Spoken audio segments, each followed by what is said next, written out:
Meanwhile, in Billings last week, former network news anchor Tom Brokaw spoke at the Billings Clinic. He talked partly about health care, his battle with cancer, and stories he's covered.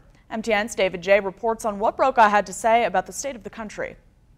So please join me in giving Mr. Tom Brokaw a very warm Billings Clinic in Montana welcome. Tom Brokaw started working for NBC News in 1966 and gave his thoughts on politics and culture in the United States.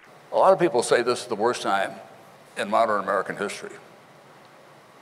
I don't think it is, but we're working hard to make it that way.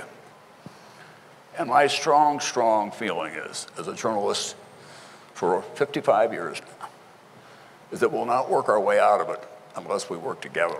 And then he talked about how the country came through difficult times. The worst time, in my judgment, was 1968. We lost 16,000 people in Vietnam. Dr. King, one of the heroic figures in American life, was murdered in Memphis, Tennessee, when he was trying to settle a sanitation strike. And not that long after that, Bobby Kennedy was murdered. But what held us together? Our institutions held us together. The fact is that people invested in the institutions and believed in the rule of law and believed in the separation of powers that we have in Washington.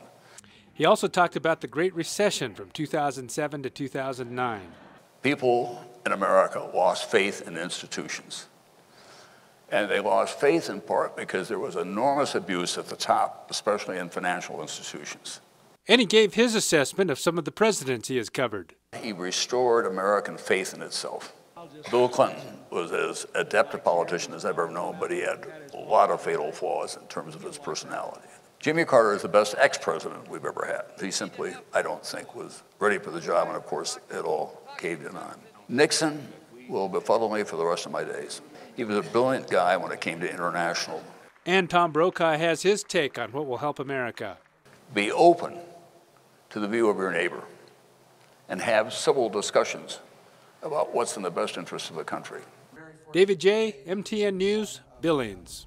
Brokaw added that hospitals are examples of institutions that work pretty well. He also talked about former Senators Bob Dole and Daniel Inouye, roommates after getting injured during World War II, who worked well together in the U.S. Senate despite being from different political parties. Brokaw and his wife lived for part of the year in Livingston.